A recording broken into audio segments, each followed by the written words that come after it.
Olá pessoal, tudo bom? Me chamo Salvador Sá, sou engenheiro florestal e o vídeo de hoje eu vou tratar de brejos costeiros.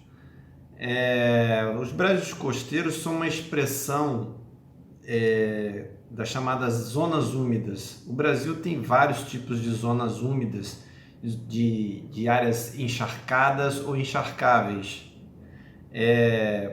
Por exemplo, o Pantanal, Mato Grossense, as várzeas que cercam as lagunas, todo aquele enorme complexo lagunar do Rio Grande do Sul. A gente tem muitas áreas brejosas no Araguaia, na Ilha do Bananal, né? Temos uma imensidão de áreas alagáveis ali no Amapá, no litoral do Pará, do Maranhão. Nós temos também brejos em montanhas, né, como os brejos das serras nordestinas. Temos as veredas do Cerrado e no litoral nós temos os brejos costeiros que foram formados ao longo aí de milhares de anos, a partir do recuo do nível do mar. Trechos que eram enseadas, que eram fundos oceânicos, foram sendo trabalhados por esse recuo do nível do mar, foram sendo trabalhados pelas correntes, pelos ventos e tal, e foram formando as lagunas, né? Os cordões arenosos, as dunas. E aí nesses brejos costeiros nós temos os campos alagados, né? As várzeas de taboa, de junco, de papiro. E temos também os brejos localizados no que a gente chama de depressões entre dunas. Então os brejos costeiros são basicamente isso, os formados nas depressões entre as dunas e os brejos que circundam as lagunas, os chamados brejos perilagunares, ou seja, estão no perímetro, estão ao redor das lagunas.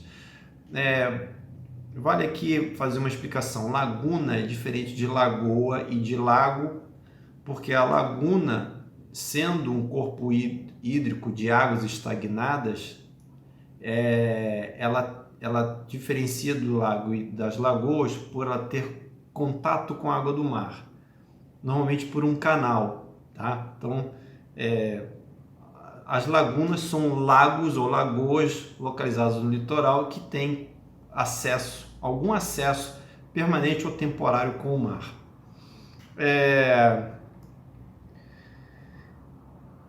Eu falei que foram formados no recuo dos oceanos, do nível do oceano. Os brejos normalmente são de água doce, mas podemos ter brejos salobros, né, até brejos salgados. Justamente por estarem na zona costeira, no litoral, na orla, eles têm essa característica de terem contato também com essa água salgada. Por exemplo, quando uma laguna transborda, uma laguna de água salobra, de água salgada, vamos dizer assim, ela contamina os brejos ao redor.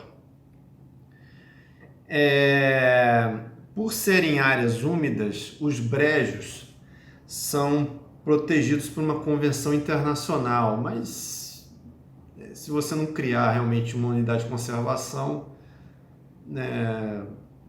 vamos dizer assim, essa convenção fica só no papel, né? Então, assim, o Brasil tem um complexo de unidades de conservação que protegem parcialmente essas áreas úmidas. Uma boa parte dessas unidades está concentrada ou na região norte, no Amazonas, né, ou no Pantanal. Algumas coisinhas no sul, no nordeste, mas se você for olhar assim, no litoral centro-sul, né, São Paulo, Rio, Espírito Santo, Paraná, a gente vai ver muitas áreas ainda, o que sobrou, né, desprotegido, né, muitas delas desprotegidas, completamente à mercê da especulação imobiliária, que um dia foram usadas para lavoura, né, mas que hoje são consideradas assim, áreas de reserva imobiliária. a gente tem várias áreas de brejo, de formação de localização costeira no litoral do Espírito Santo, na Bahia, né? Por exemplo, em volta da Lagoa do Caçange, em Morro de São Paulo, na foz do Rio São Francisco, em Alagoas, em Pernambuco, né? Enfim, são áreas de alagados, né? Um dia foram lagunas, né? Mas aí o processo natural de extinção dessas lagunas, elas foram se transformando em brejos, porque você vai tendo todo um processo de deposição de matéria orgânica, o nível do lençol vai baixando também, aí elas vão perdendo profundidade até elas virarem charcos, né? E aí você tem todo um processo de vegetação que entra, que coloniza e vai entulhando, e aí você tem esse processo vamos dizer assim, vai ficando cada vez mais raso. Se você tiver entrada de rios, né, e não tiver saída para o mar, os rios vão trazendo argila, vão trazendo areia, vão trazendo matéria orgânica, isso vai entulhando as lagunas e elas, por fim, elas acabam virando brejos. Qual a importância ecológica dos brejos? O que é o brejo? Brejo, todo mundo fala assim, brejo não serve para nada, né? Joga lixo ali, joga o esgoto ali, queima as coisas ali, joga lixo industrial, só faz de tudo com os brejos, né? Como faziam com os manguezais no passado. Hoje os manguezais têm um respeito um pouco maior, mas os brejos ainda carecem de atenção. Do ponto de vista de fauna e flora, os brejos abrigam uma fauna muito, muito expressiva, que envolve garças, socós, colhereiros, patos, marrecos. Muitas aves migratórias usam os brejos como área de pousio, de reprodução. Você ainda também tem muitos anfíbios, muitos tipos de cobra, uma infinidade de insetos, de invertebrados, enfim. Temos também peixes, né, que tanto aqueles que entram nos brejos vindos dos rios ou do mar para se reproduzir e se alimentar, como aqueles que vêm das nuvens. Os peixes das nuvens, né, que tem um ciclo de vida muito interessante, que eles vivem meses apenas. Depois eles se acasalam, se enterram na lama, morrem ali. Os brejos, eles se reproduzem nessas áreas que o brejo ele flutua o nível, ele seca, depois é alago com a chuva. E aí, quando a chuva volta, os ovos que foram depositados na lama, os peixinhos nascem. E aí o pessoal acha assim que os peixes vieram com a chuva, né? Muito interessante. Vou botar aqui um quadro, depois você vê a beleza desses peixes. Dizem que assim, são comparáveis aos peixes marinhos, né? Esses usados em aquariofilia, né? E além dos peixes, nós temos também lontras, nós temos capivaras, nós temos os ratões do banhado, que são os nossos castores, vamos dizer assim, né? Que já foram muito caçados por causa da pele. Nós temos as cuícas, né? Temos os guaxininhos, o mão pelada, temos os mico-leões, que também usam as matas de brejo, e temos os jacarés, temos as antas, temos os cervos, né? Ou cervos, e papagaios, periquitos, gaviões e uma infinidade de aves, muitas delas que usam o brejo como seu ambiente, né, específico de vida. Com relação à vegetação, nós temos aquelas herbáceas que dominam, que formam os campos de várzea, né? As taboas, os juncos, os papiros, as grandes samambaias, né? A samambaia sul, que chega até a ter 3 metros de altura.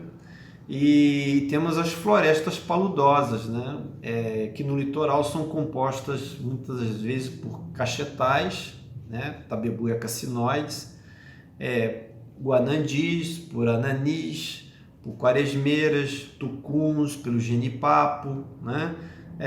Até palmito jussara também tem, inúmeras palmeiras, bromélias, orquídeas, algas, líquens, enfim, é um ecossistema muito rico, né? E que já foi acusado de ser abrigo, é acusado de ser abrigo de doenças, de vetores de doenças. Na verdade, qualquer ambiente alterado, degradado, ele se torna uma bomba relógio, tá? Se você tiver um ecossistema saudável e que ele seja até manejado de uma forma correta, esses perigos são muito reduzidos, tá? Eu já entrei, eu vou mencionar aqui a APA das Tabebuas, uma unidade de conservação que está aí se perdendo.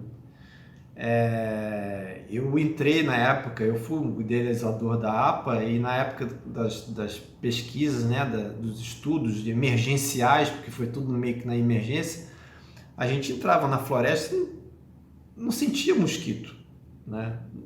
Tudo alagado, aquele aquele pântano enorme, a gente não sentia mosquito.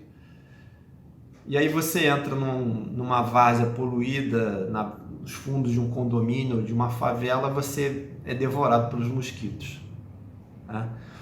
Pois bem, os brejos têm... Eu vou correr aqui porque já estamos com 11 minutos de vídeo. Os brejos têm umas funções ecológicas muito importantes. Normalmente no litoral eles estão ajusantes, ou seja, eles estão depois das serras, das montanhas muito íngremes. Essas serras, essas montanhas muito íngremes captam a água da chuva e essa água da chuva desce a encosta por meio dos riachos, né, encachoeirados. Ou seja, cursos d'água com muita energia, né? E quando eles chegam no brejo, o brejo funciona como um amortecedor do impacto dessa carga do rio, cheio de energia, cheio de sedimentos, cheio de matéria orgânica. O brejo dá uma travada e ele amortece o impacto desse rio. E aí os brejos costeiros normalmente estão ajusantes das serras das montanhas. Ou seja, eles estão entre o mar e as montanhas, entre as lagunas e as montanhas, entre os manguezais e as planícies e as montanhas.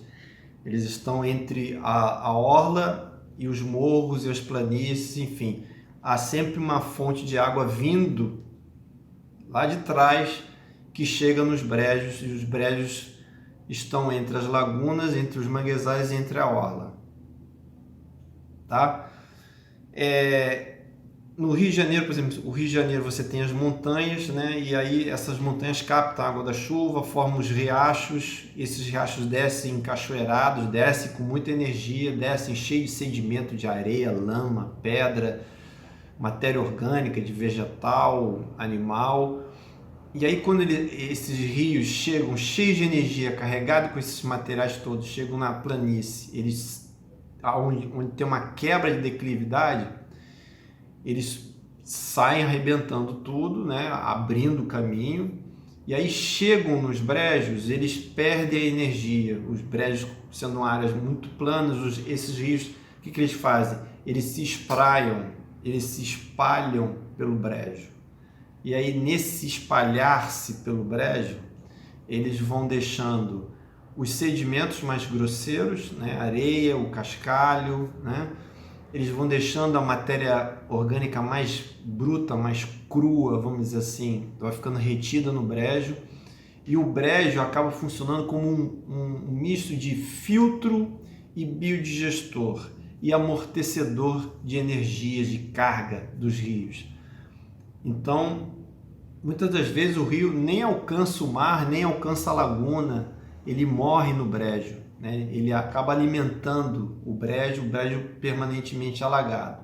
Quando o rio transborda, o brejo transborda, né? E aí, nesse reter esse material todo, os brejos purificam a água, né? Tiram esse material todo de suspensão, e essa água vai mais limpa para os manguezais, vai mais limpa para as lagunas, vai mais limpa para a orla.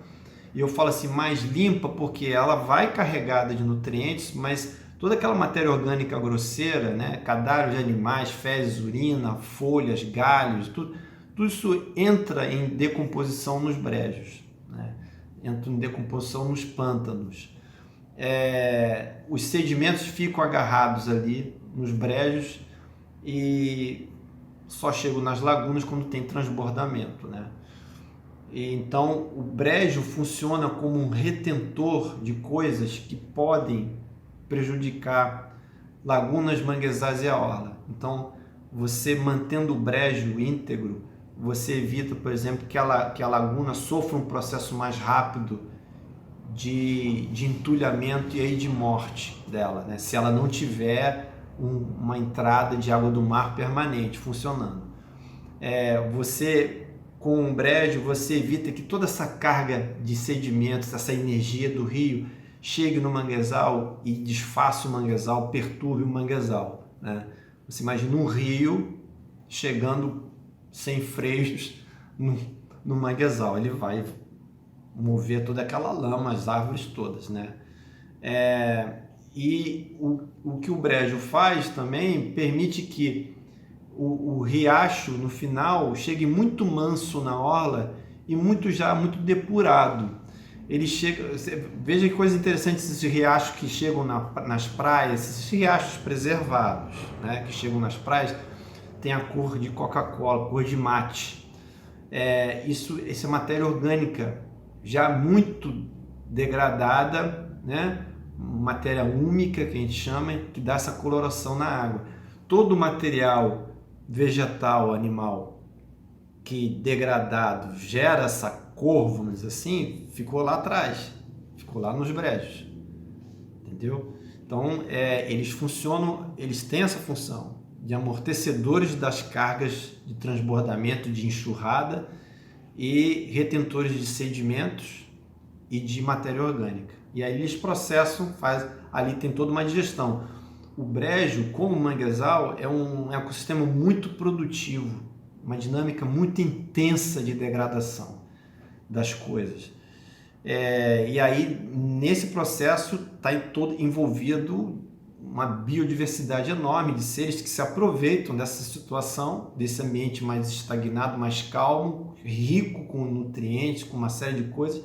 E ali você tem os peixes procriando, os filhotes nascendo, se alimentando dessa matéria orgânica que está ali, se alimentando das algas, dos fungos, dos vermes, dos insetos que estão se aproveitando desse material que chega ali. E aí você tem os peixes fazendo isso, os anfíbios fazendo isso e as aves comendo os peixes, comendo os anfíbios. E esse tem todo um processo muito intenso de degradação. Esse processo de degradação nas áreas mais não alagáveis com frequência, né, vai se formando um solo chamado turfa, né, que é uma matéria orgânica já muito processada, vamos dizer assim, digerida. É um solo que quando seca se torna inflamável, pode dispersar um tipo de incêndio muito perigoso, porque é um incêndio de subsolo, né, que aflora onde você menos espera, em chamas, né? A turfa é explorada hoje para a produção de condicionador de solo, usado na agricultura. E, enfim, é um ambiente muito produtivo, né? Essa é uma característica dos brejos.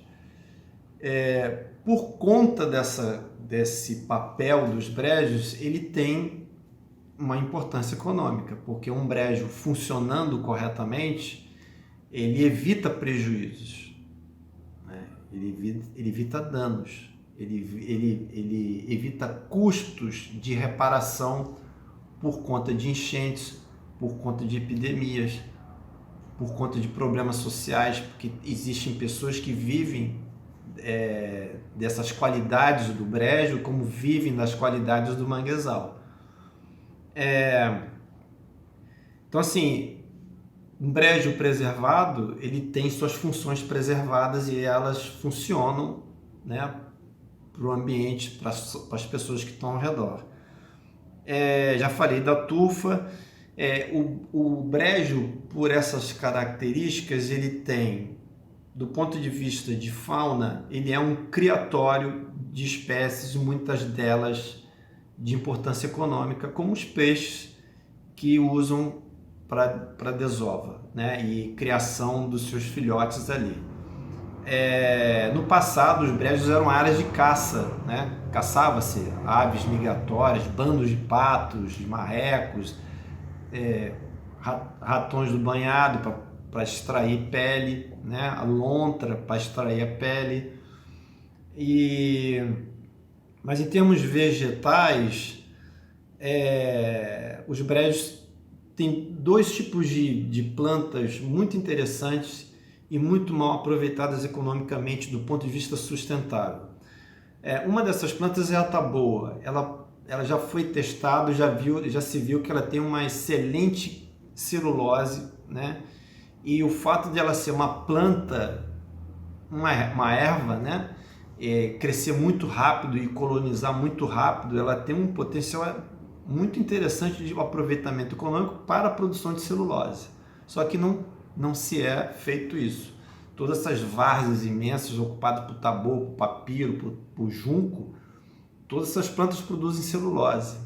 Poderia ser aproveitado. Além de que funcionam, como eu falei lá atrás, como biodigestor. Essas plantas absorvem os nutrientes de águas que chegam, inclusive com esgoto, e elas depuram essas águas. Isso é visível, por exemplo, aqui no Rio de Janeiro, na Baixada de Jacarepaguá, os canais são usados na Barra da Tijuca para lançamento de esgoto, e aí você vê o canal todo entulhado de taboa, e você vê a montante, lá em cima, as bocas saindo do esgoto, aí você vê o taboal ao longo de todo o quilômetro de canais, e lá no final, lá na saída dos canais para a lagoa, você vê que a água tem outra característica, bem mais limpa do que a água que está lá em cima recebendo, acumulando esgoto. Então você tem essa importância da taboa, mas você também tem importância de árvores como a cacheta, que é a Tabebuia cassinoides, um tipo de ipê que só cresce em brejo costeiro. É uma árvore que você corta, ela rebrota de toco, cresce rápido, cresce em áreas alagadas, né? Que ninguém, né? A não ser especulação imobiliária, mas ninguém quer usar essas áreas alagadas. Uma árvore que tem uma madeira excelente, né? Muito clarinha, fácil de trabalhar, leve e que tem estabilidade dimensional, ou seja, você seca ela, madeira para você trabalhar você precisa secar, né? Você seca ela, ela não torce, ela não racha, ela tem pouca variação entre a madeira úmida e a madeira seca, tem pouca variação de dimensão. Por conta dessas características, ela é considerada a segunda melhor madeira do mundo para fazer corpo de lápis. E você imagina, numa época que hoje quase ninguém usa, poucas pessoas usam lápis, mas numa época que se usava muito lápis, a quantidade de exploração que foi feita de forma predatória da espécie, inclusive para exportação, né? Todas essas fabricantes de lápis usavam Tabebuia cassinoides. Depois, com a escassez da planta dela e com as restrições legais de extração, começou a se usar madeira de qualidade inferior. A Tabebuia cassinoides também foi muito importante numa época em que você não tinha essa quantidade de chinelos de borracha para usar. As pessoas usavam tamanco, homens, mulheres, crianças, todo mundo usava tamanco. Houve uma época que tamanco era um calçado de uso cotidiano, e a Tabebuia cassinoides era a principal madeira fornecedora, né? A principal árvore fornecedora dessa madeira. Para você ter uma ideia, aquele artesanato todo de Paraty, aqueles barquinhos, aquelas coisas feitas de madeira, é feita com madeira de Tabebuia cassinoides. Hoje, algumas iniciativas, principalmente no litoral de São Paulo. São Paulo me parece que é o único estado no Brasil que tem uma legislação que regula a extração organizada da Tabebuia cassinoides. Por quê? Porque cortada ela rebrota. Se você preserva o ambiente, se permite ela se regenerar, se você só corta as grandes árvores, você tem o cachetal sendo mantido e produzindo para você. Enfim, infelizmente os brejos foram sendo dilapidados. Aqui no Rio de Janeiro, no município do Rio de Janeiro, a única área hoje de floresta de cacheta, de floresta paludosa com cacheta, com tabebuia cassinoides, está localizada na APA das Tabebuias, ali entre a Salvador Allende e a Avenida das Américas. Uma unidade de conservação criada justamente para proteger, né, esse tipo de vegetação. Infelizmente está vivendo um processo de degradação pesado e, a despeito de ser uma unidade de conservação, as terras são privadas ainda, são do proprietário. A legislação para a criação dessa APA teve todas as medidas necessárias para evitar que ela sofresse degradação, mas a postura de alguns permitiu a degradação, o processo de degradação que continua, e há 11 anos se arrasta uma ação do Ministério Público para tentar reverter isso. Enfim, nesses tempos de defesa da floresta do Camboatá, que é muito justa, né? Mas é preciso a gente também olhar para as coisas que estão debaixo do nosso nariz, né? Uma área dessa na Barra da Tijuca, né? Enfim, eu vou tentar fazer um vídeo especificamente para a APA das Tabebuias, e eu fecho esse aqui. Acho que já falei bastante. Eu vou botar aqui umas fotos, um mapa para vocês terem uma ideia da dimensão dos brejos costeiros no município do Rio de Janeiro. E é isso aí, gente. Muito obrigado. Estamos aí fazendo os vídeos. Em breve mais coisas aí para vocês, ok?